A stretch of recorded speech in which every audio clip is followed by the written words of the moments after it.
Hey everybody, so here's the electrical update, which is I'm pretty psyched about. I've got, let's see, 2, 4, 6, 10, 12 white LEDs wired into this right now. There's the pairs of, or the triplets of greens and reds in each engine, so there's going to be about 20 lights in this. Right now I can see some room for several more white LEDs, but I'll figure that out when I've got the replacement lid for this. Simply because there's all these extra holes up top here. So these 6 are enough to light the front, but there's only 6 here, 2, 4, 6 to light up this top. So I'm thinking I need several more. What I may do is, one trick for LEDs is if you take some sandpaper and rub down the sides and the top, then that helps distribute the light in a lot more places, but it also diffuses it a little. So while it'll be really strong going in one direction, if it's like this, it'll go everywhere, so you lose some strength. I'm also not totally sure if the distance of the LEDs to the windows is adequate right now. I may have to move them up a little bit. Let me show you one bit of ingenious stuff I discovered. This is total happenstance that I came across this. This is copper foil with a self-adhesive back. And for $8, I wasn't sure if I was really going to like this, but it's just proven itself on this kit alone. And I'm going to use this to help me with wiring all my other models coming up. If you ever come across it, pick up a roll of it. My initial idea for it was that I wanted some contact points on the outside of the body that were fairly unobtrusive. My idea is that I'd put a magnet near them so that way I could attach the wires to a couple different points without actually having to hardwire the whole kit. To test it out to make sure it really did conduct, I put these 2 strips down here. I soldered the positive and the negative there. And as you can see, this works pretty damn well. So essentially I'm going to use these as buses. Any other spare positive and red I'm just going to solder down to here.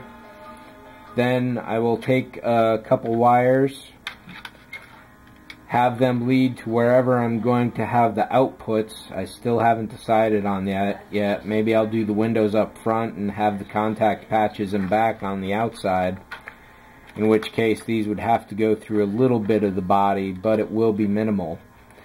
I may be thinking if I put a strip on each side of the fantail when that comes on, that won't be so obtrusive.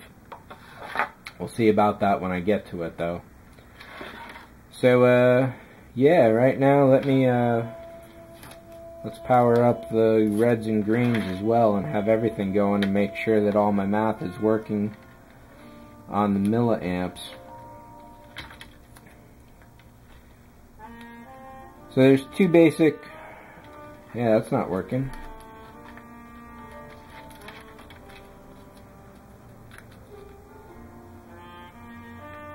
Did it backwards. So let me get another piece of tape here. There's 2 basic ways to wire stuff up, serial and parallel. And the 2 terms have always confused me until the last week or so when I finally got it nailed down in my head. So if you wire things parallel,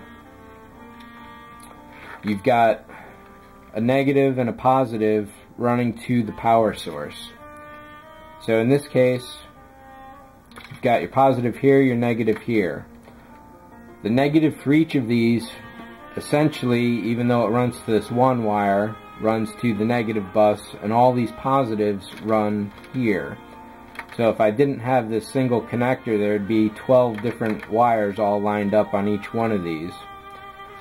Whereas if you go serial, like I did on this, you've got positive coming into one, the negative of which goes to the other, the negative of which goes to the positive of your next set, the negative of which comes out to your one line. So in this case, there's 12 positives and 12 negatives running to the power. In this case, there's 1 negative and 1 positive for 6 different lights. In this case, you're adding each of the voltages together. 2 plus 2 plus 2 plus 2 plus 2 plus 2 equals 12 volts.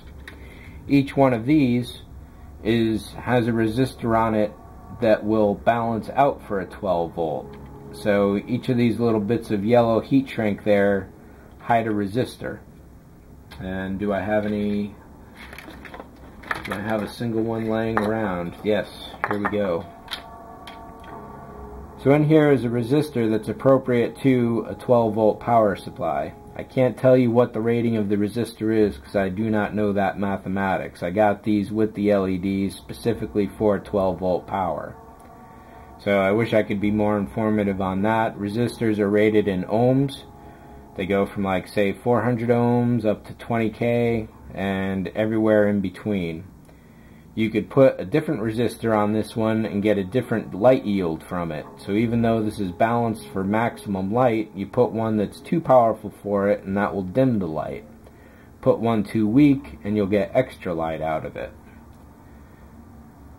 And the same with these too. In this case, if these are 2 volts each and I have a 5 volt power supply, that's 6 volts going on 5, which means these will be dimmer. Whereas if I had a 3 volt power supply and I was running 6 on it, they'd probably burn out real fast because they'd be ultra bright, drawing too much power.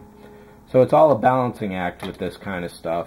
And to prove that wrong, which I'll now do, because I was talking with an electronics wizard and he was saying LEDs are their own bit of craziness.